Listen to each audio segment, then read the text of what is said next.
Olá, pessoal, tudo bom? Com vocês? Hoje nós vamos falar um pouquinho sobre logística internacional, tá? É uma área bem interessante dentro da logística. Interessante dizer que logística internacional é o termo mais conhecido, principalmente por questões, né, dos modais, né? Então você tem ali os cargueiros, né, o barco cargueiro, o navio cargueiro, como a gente está vendo, mas é mais amplo do que isso, né? Envolve governos, envolve regulações, envolve embaixadores. Por isso que toda essa parte a gente hoje chama de DFI, né? Distribuição Física Internacional. Ela é um pouquinho mais ampla que a logística internacional, só que logística internacional é o nome mais conhecido, tá bom? Quanto que ganha aí uma pessoa que se especializa em supply chain, tá?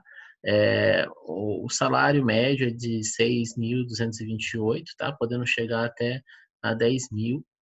E as empresas têm cada vez mais carência desses bons profissionais, né? Que consigam fazer uma boa logística a nível internacional. Então, é um caminho muito interessante se você tem interesse, né, na área, se você tem interesse pela parte né, do internacional, dos embaixadores. Eu acho que esse é um caminho muito viável, né? Se você tem esse interesse, se você gosta de logística, seguir na área de supply chain a nível internacional, tá legal? E como que começou a logística internacional? A gente, né, antigamente, cada país era bem autossustentável, então cada país produzia só, né, o que era necessário para si. Não havia muita troca comercial entre países como a gente tem hoje, tá? A maior parte da produção do próprio país era consumida dentro do próprio país, tá? E o que aconteceu? O que mudou? O que teve de diferente? Durante a Primeira Guerra, ocorreu o quê? Os recursos de alguns países estavam totalmente direcionados para a guerra. Então, você tinha ali uma Alemanha nazista que estava focando todos os seus recursos para a guerra. Você tinha uma Inglaterra que estava focando todos os seus recursos para a guerra. Então, eles não tinham mais tempo nem recursos para produzir seus próprios produtos internamente. Logo, eles tiveram obrigatoriamente que comprar de outros países, né? E quem foi o país que despontou nessa época? Estados Unidos, né? Vendendo armas para ingleses e nazistas. Ele conseguiu desenvolver muito, né, pessoal? Porque imagina só a quantidade de dinheiro que os Estados Unidos conseguiu angariar nessa época, né, de recursos. Tanto que em determinados momentos a participação dos Estados Unidos foi essencial para o final da guerra, porque ele tinha muitos recursos, tá? Então esse é o passado obscuro da logística internacional. Tudo começou, né, do comércio, é, do comércio exterior, né? Tudo começou aí com as guerras, né? E isso foi cada vez mais ampliado. Bom ou ruim, né? Configurou o mundo do jeito que ele é hoje, né? Onde os países fazem trocas comerciais e é o comércio exterior, eu acho que eu já falei isso em algumas aulas, é o comércio exterior que evita muitas guerras, né? Então você pode ter algumas divergências, por exemplo, entre países, porém é o comércio entre esses países que faz com que não haja guerras. Porque por que eu vou entrar em guerra com um país que me vende chá? Sabe? Por que eu vou entrar em guerra com um país que me vende um determinado recurso? Logo, o comércio exterior aí salvou muitas vidas depois da, das guerras, tá legal? É. E uma pergunta, né, interessante, por que os países não produzem tudo o que precisam? Por que eles continuaram, mesmo depois da guerra, produzindo produtos para outros países, né? E não para eles. Porque eu falei, bom, se o Brasil quisesse produzir todos os produtos para ele, ele conseguiria produzir. Mas ele não, ele só produz um determinado tipo de produto. Por que ele faz isso? Vocês já pararam para pensar? Bom, olhando essa foto, a gente pode imaginar que é uns anos, né, 30, 40, mas essa foto basicamente ela foi tirada em Cuba dos dias atuais, né? Então vocês podem ver um pouco aí como que é o nível de tecnologia dos carros cubanos, né? Por quê, pessoal? Porque a indústria automobilística de Cuba não desenvolveu, né? Não desenvolveu justamente por quê? Porque não teve trocas tecnológicas com outros países, né? Cuba é um país, né, bem fechadinho, é um país bem hermético, a gente fala, que não desenvolveu tanto a sua tecnologia, justamente por ele ser fechado, né?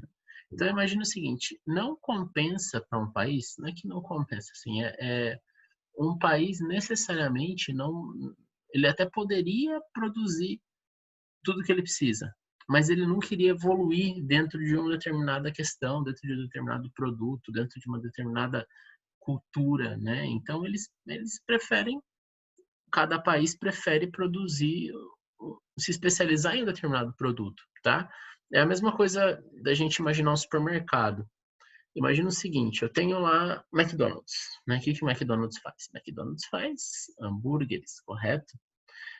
Só que o McDonald's não vai produzir o guardanapo, o McDonald's não vai produzir o canudo, o McDonald's não vai produzir a Coca, né? Você percebe que não faz sentido para o McDonald's produzir tudo, né, que vai nos produtos dele.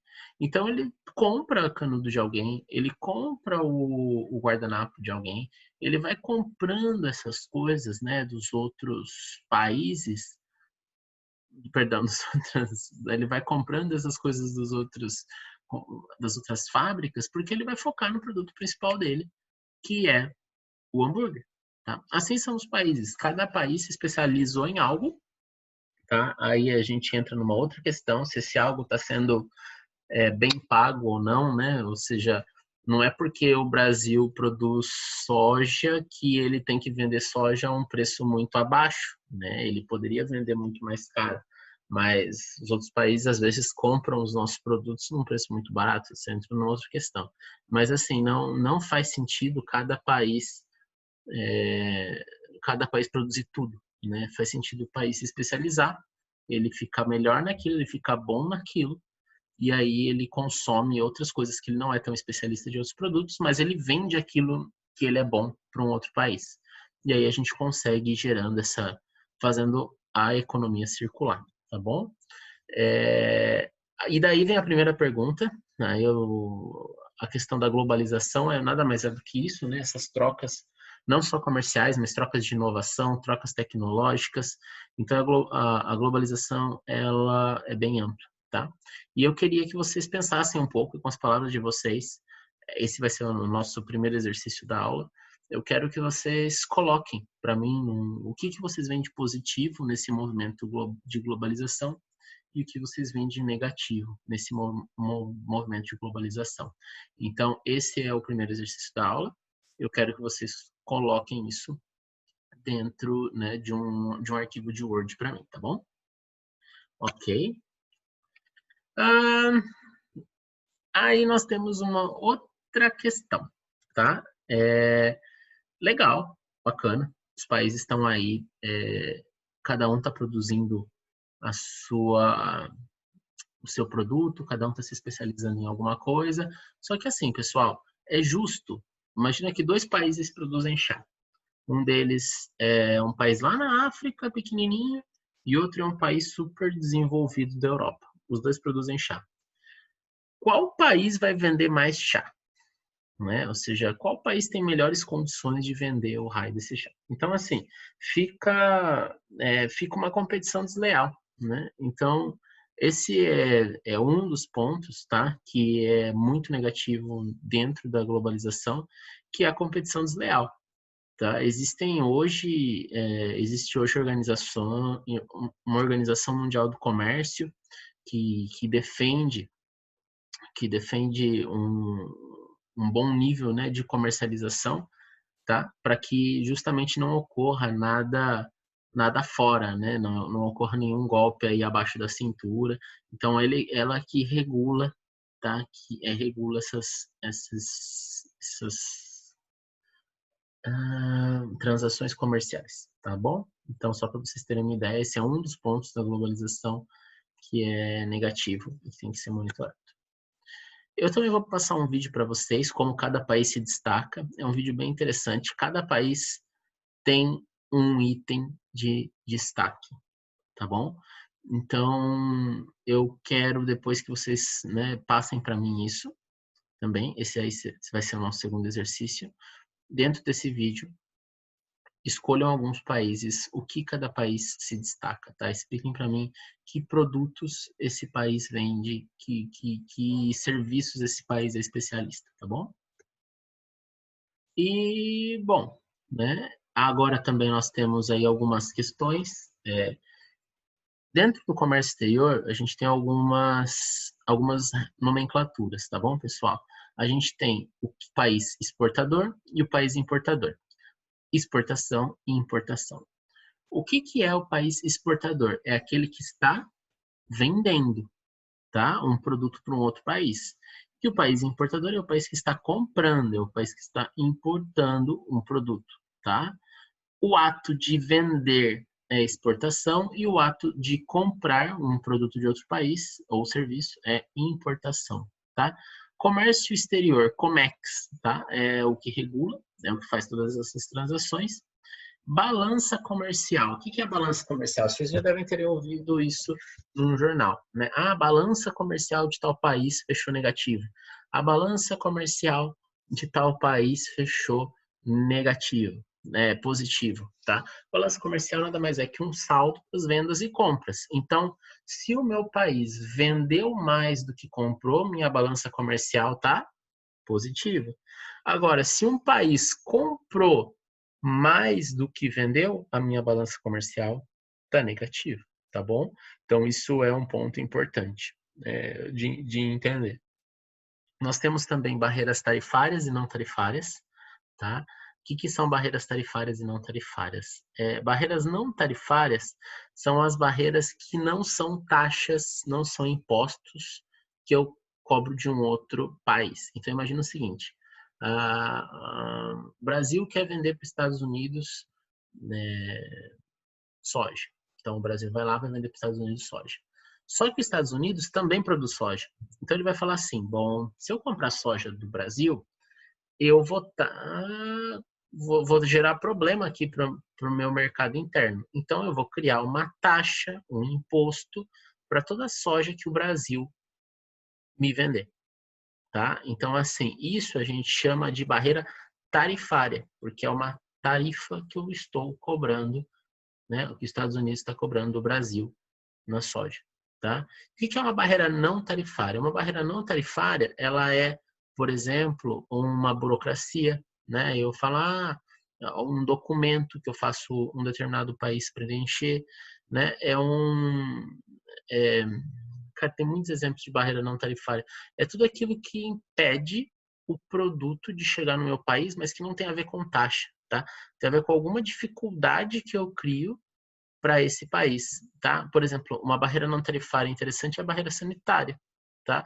A barreira sanitária, ela nada mais é do que vocês devem, não sei se é da época de vocês, mas a gente teve uma época da vaca louca, né? O que era a vaca louca?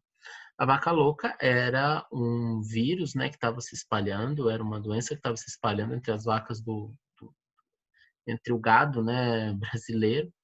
E esse vírus que estava se espalhando pelo gado brasileiro, ele fez com que os outros países criassem uma barreira, falando assim, não, a gente não vai comprar mais carne do Brasil, porque a carne de vocês está zicada, está com problema, está com vírus. Então, isso é uma barreira, mas não é uma barreira tarifária, é uma barreira não tarifária, tá bom?